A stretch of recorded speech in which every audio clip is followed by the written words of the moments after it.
Welcome to the channel. Welcome to this episode of Parenting Trailblazers. My name is Eddie Ivan Kaweela, and today we are focusing on one aspect of the first chapter of the book Parenting Trailblazers, a book that I wrote.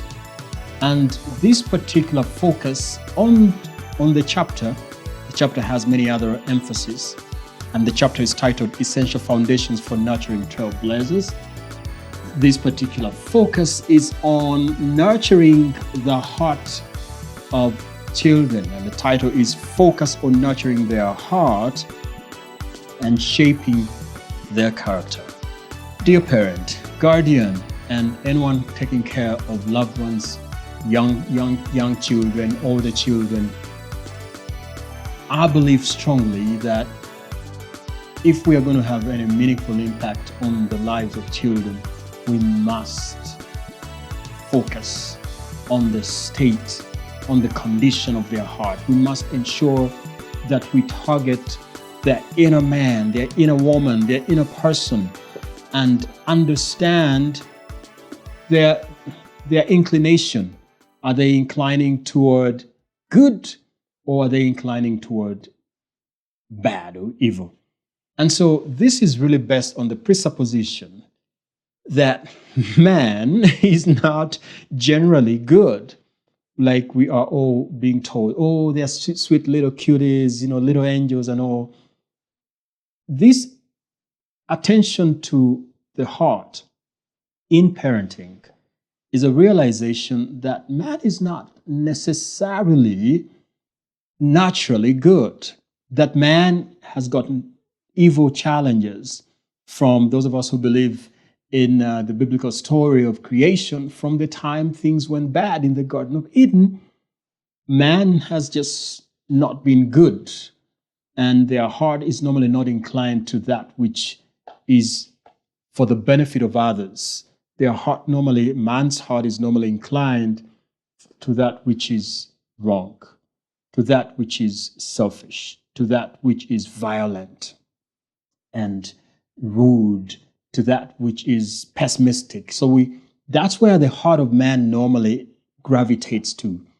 So when we come to parenting and desire to parent children who are going to be Africa's next leaders, the emphasis here is on making sure that the child's heart is modeled and molded after goodness. Now, this means that we have to appreciate that there is a clear distinction between good and evil.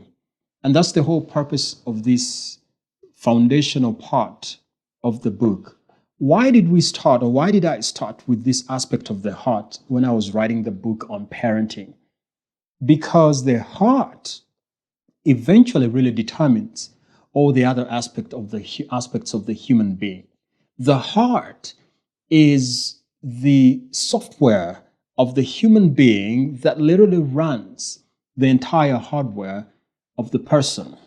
So when these children come into our life as little ones, and all we focus on is taking them to school and feeding them well, which are very good things, and we must all do these things because I even advocate for them here, and we shall talk more about them.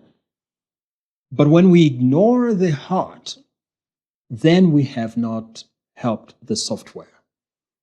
And because the heart is not supported once, just like your software has to be updated continuously,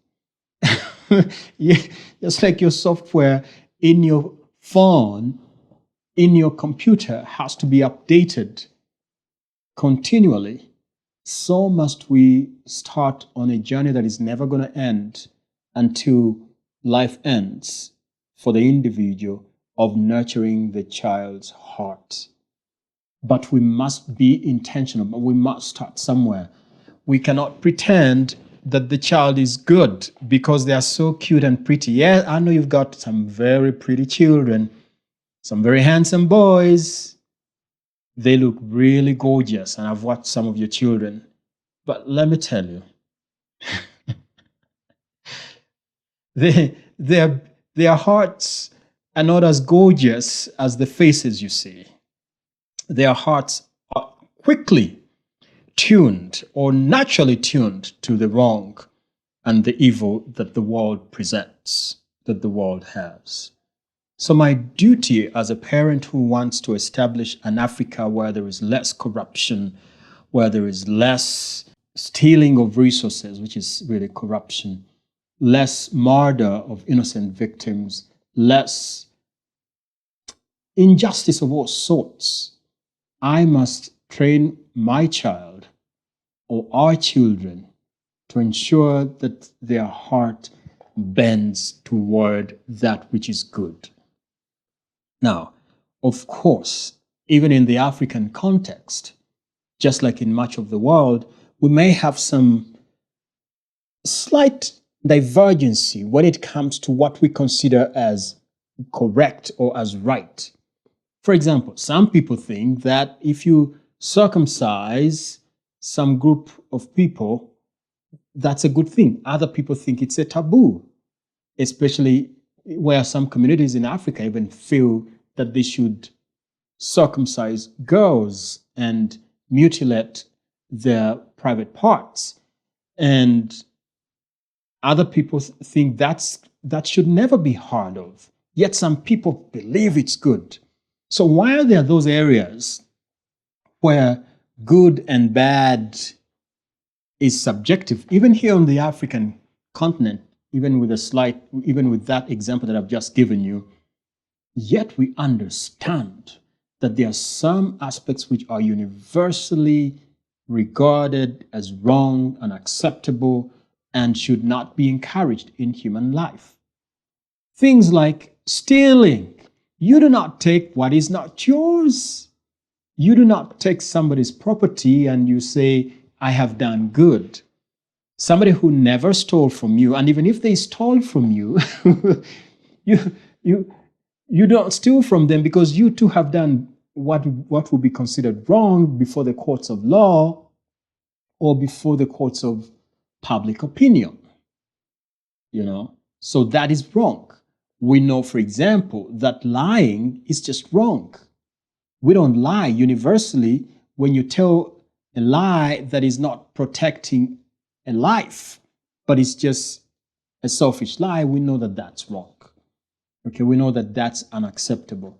So this discussion really focuses on the idea that we have universal right, and universal wrong. And we cannot mix those two up. So when a parent starts to raise children as though everything is okay and everything is permissible, you are starting on very sinking ground. Because then the child's heart is not going to be formed to be sensitive to that which is wrong. So we are insisting and encouraging us that if we are going to build children who do good things on the outside, we must first and foremost make sure that their heart has been tuned to understand what is good and what is bad. So I write here and say that although corruption and poor stewardship have long defined our continent, we must remind our children that every individual can choose what is right if their heart is right. That's what I write.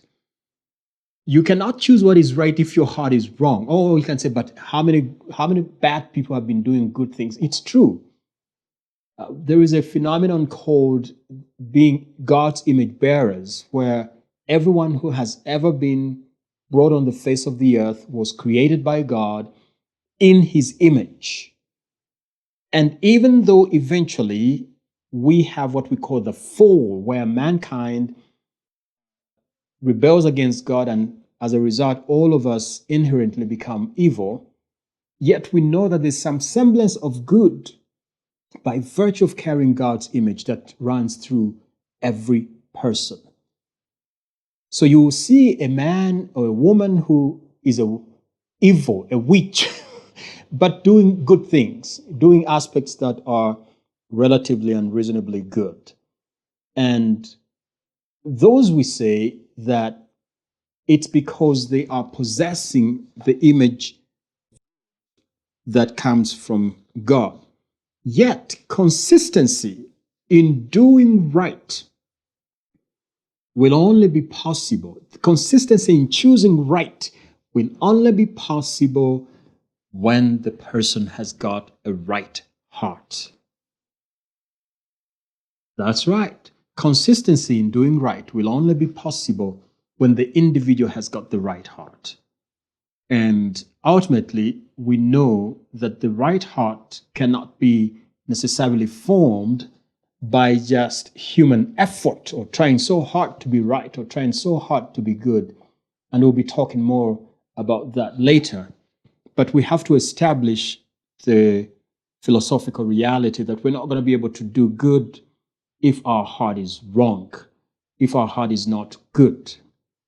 And ultimately, it is the condition of the heart that shapes our actions and words. This inner transformation must be our priority. It will determine the quality of the future of our children and, by extension, the quality of the future of Africa. Are you focusing on the heart when you're training your children, or are you just buying them nice dresses and nice phones and taking them to school? Good things, but we may not be helping their future and the future of Africa as good as we should.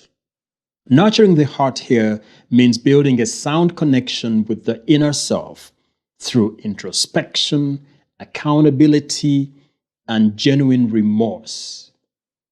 Introspection, where you stop and say, oops, that did not build the other person. And when the children are guided to always pause, I was reading an article recently that said, it's okay for children to be bored. That's what somebody was writing. Scientifically, it's okay for children to be bored, quote unquote, because it's when they're doing nothing, not watching this, not watching this, that they actually are able to reflect on life. And so I write here in the book and say, one way to form a child's heart is to create room for genuine introspection about what just happened. You know, children, if you discipline children, you know that some children are so eager to move on with life that the moment they have finished their punishment, off they go to heights that really are not allowing them to reflect on the wrong they have just done. Therefore, the belief here is that if we are going to guide our children well and form their heart, let's create that moment of introspection. That's number one. Number two, let's ensure that we encourage children to grow up with a sense of accountability. This is in two ways. One, to take responsibility for the wrong that has happened. But number two, accountability meaning let there be people who question what you've done and who are going to ask you the hard questions. Let your child understand that they are not in their own little world doing whatever they want to do, but they are accountable to people in the community. Hearts can be formed when people know that people are going to hold them accountable or responsible for whatever it is that they have done. And I also talk about genuine remorse. When you have interacted with children and they've done something wrong and they know they're going to be in trouble, what do they say? I'm sorry. Okay? They say, I'm sorry, because they know they're going to be in trouble. But they're not genuinely sorry. It's just because they know they're going to be given a timeout, they're going to be punished, they're going to be denied something. And so they will quickly say, I'm sorry, but they're not remorseful. They don't regret what's just happened. They're not hurt by the damage they have caused. And we were saying that if as parents we do not catch those things and help the children find themselves not being remorseful and train them to always pause and consider the wrong in what they have done, we are not going to help prepare them for the future, as future leaders. Well, look at Africa and how some people do wrong, steal public resources. They're not remorseful. They're happy. They think they're being sharp. That even the wrong they have done, they don't think is wrong because their heart has been so dented and tainted that they never know that they have done wrong. Or when they do wrong, they think it's okay, it's permissible, it's right. So when we allow children to exercise introspection, accountability, and a sense of being remorseful when wrong happens, we are, in a way, forming their heart. Now, this leads to a renewed essence of humanity. Because why are we human? We are humans because we're not animals. We are humans because we are not animals. We are humans because we behave in a civil way, in a civil manner. We are accountable. We know what's right and wrong. We've got a heart. We've got a heart, and we train our heart to be good, to be caring. So if all we're doing with the children is just to tell them, stop, don't do that, what you've done is bad, sit down, and we are not pausing to direct our guidance to the heart, then we are not really winning, and we're not helping the children the way we should help them. Thank you for joining us. Hopefully you are loving what you're receiving. Remember to subscribe to the channel if you've not yet subscribed, and like the program, like the show, and also share the program and tell people that there is some discussion out of the book Parenting Trailblazers that happens on this great channel by yours truly, Eddie Ivan Kaweela. So let's go over and hear and listen to what he's saying.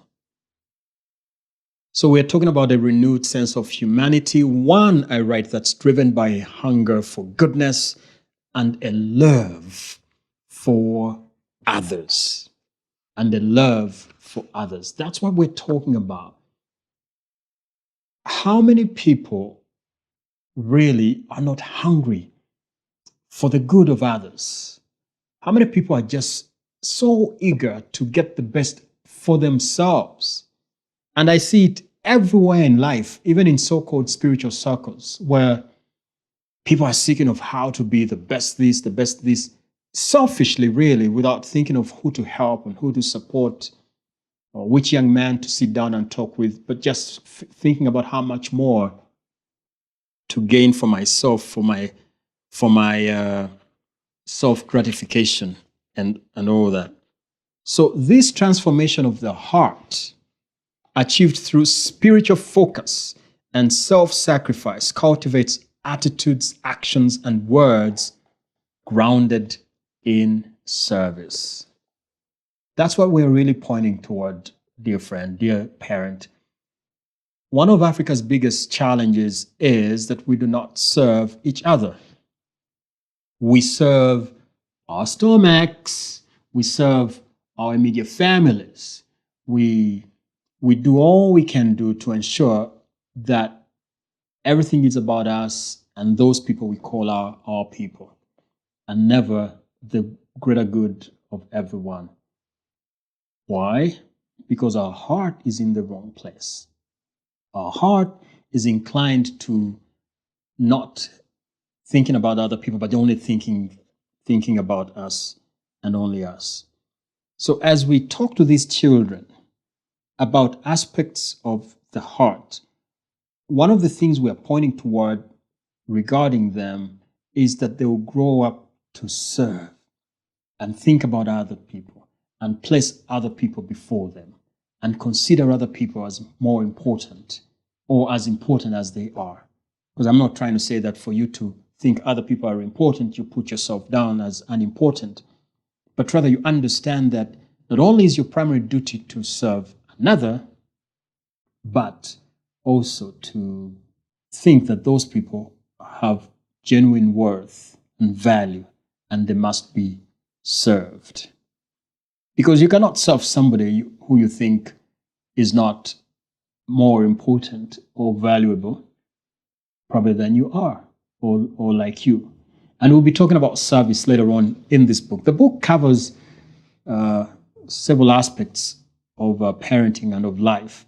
The book is almost 300 pages, so you can imagine we talked and put quite a bit in the material for us to be able to be exhaustive about the direction that we should take as parents if we are going to prepare our children for a good future.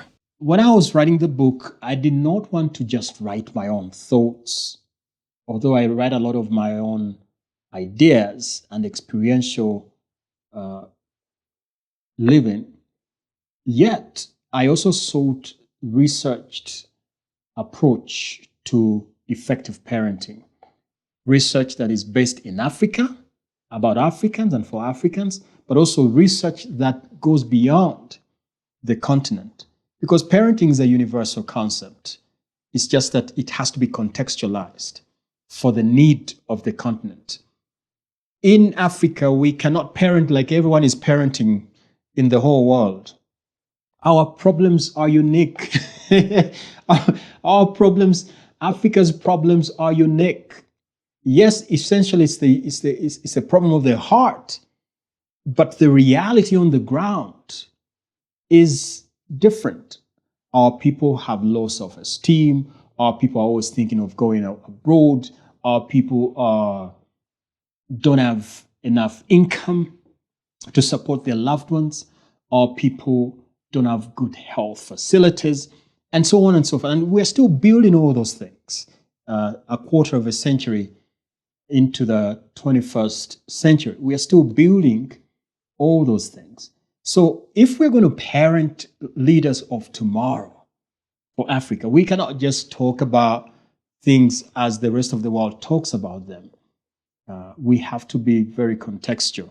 So I have some global research around parenting, but also some Africa-specific aspects of parenting. While traditional African parenting has consistently aimed to instill high moral and ethical standards in children, there is still much to address in today's modern world. The encouraging news is that many African parents continue to view character and its education, character education, as vital to their child's holistic development. A 2018 study by Pauser and Faswana Mafuya in South Africa, surveying 1,500 parents from both urban and rural areas, found that 72% of the parents prioritized character education, recognizing its importance for long-term success and societal well-being. And the study underscored the crucial role of ethical behavior and moral reasoning in child development. 72% of parents in South Africa in the research showed that, yes, all these academic things are important, but let's not throw away education that focuses on the morality of the child. Let's not take for granted education that works to build the heart and the inner person of the child. So Africa still believes strongly that the heart of the matter really is the heart, is the heart and the condition of the heart. And so that's exciting.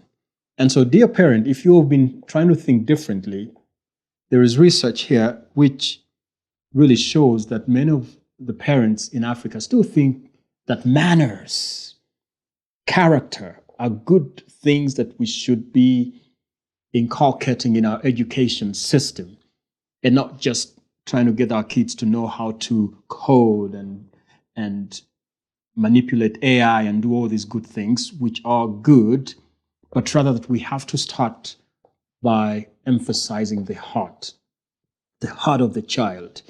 and making sure that that's well taken care of. But I think the question would be, in the African context, how can we really target the heart of the child? How can we be practical in connecting with the heart of the child? I say there are several ways, but one of the areas I give as guidance to targeting the child's heart in Africa is, why don't we just focus on our history and show the child how people who have used their hearts meaningfully, positively, and the value they've had on the history and the trajectory of our continent and communities, and how people who have misused and abused their hearts or had dented hearts have actually caused a lot of pain and suffering.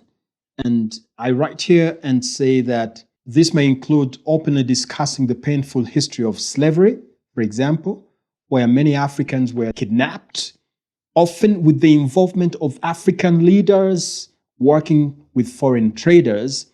And these Africans were transported across oceans into lives of bondage.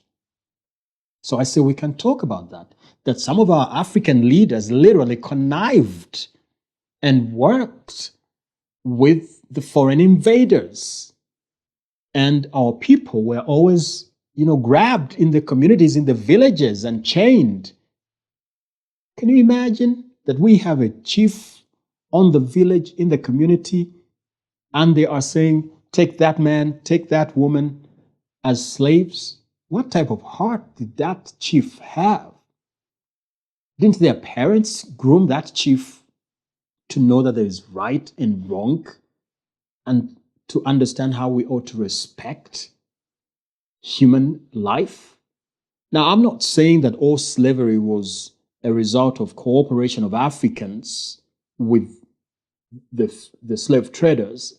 A lot of it was sheer evil of the other side, of many on the other side. But what I'm emphasizing here is that some Africans played a role in ensuring that Africans on the villages, in the communities, are identified and shipped off. And remember, they always wanted to take the strongest, the youngest, the most beautiful, the most handsome. So who was there to identify the strongest, the most handsome, the most beautiful? People in the community, leaders in the community. You see? So you can show the African child that if our hearts are not in the right place, even aspects like slavery that have caused tremendous psychological harm for many people of African descent in the diaspora, are a result of a heart that was never tamed properly, I think, right from infancy. We can recount the injustices of colonialism, where some of our own people, in collaboration with foreign powers, played a role in the exploitation of our land. Even today, we see people who continue to cause a lot of pain through unnecessary evil wars, through ethnic cleansing, and through genocides, where people kill another because they're just different from them. Okay? We can show them that even today we have people with dented hearts. As we conclude the idea of forming the child's heart to prepare them well to be good leaders for Africa in the future, I want to emphasize something that I think is very important. Please, parent, make sure that as you nurture the child's heart, as you form the child's heart, you don't just weaken the heart to be susceptible to all forms of manipulation. This is very critical. And that's why later on in the book, there's a chapter that we dedicate on helping kids build critical thinking. So even as you build and nurture the child's heart, make sure that you form it on truth and not just weakening their ability to stand for that which is right. That anything goes, they will just always, like we say, turn the other cheek, even when it does not serve the good of anyone, their own good and the good of others. So even as we form a child's heart, let's base this not on manipulative tendencies, but on the truth of a desire to serve others and not just to yield to exploitation by others. And I think that's critical. And that's why, for me, I believe that the biblical worldview is very critical here, because when it talks about love and God being a God of love, it really emphasizes service and protecting others and defending others, and not necessarily abusing others or using others. Okay? It just talks about loving people and making sure that you place their needs above your needs. So let's not build nurturing a child's heart on negative manipulation. So as I conclude, I've got a few questions to pose to us on this aspect of nurturing a child's heart. Question number 1.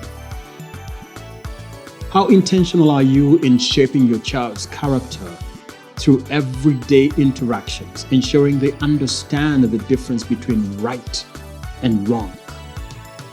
Everyday interactions so that they understand the difference between right and wrong. Number 2, are you creating time to share African stories of history, values, and lessons from the past that can help your child build a strong moral foundation?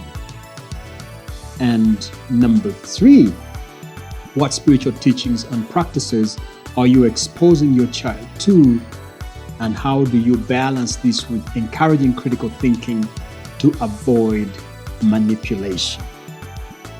Thank you for your time. Let's meet again in the next episode. We love you and keep parenting trailblazers.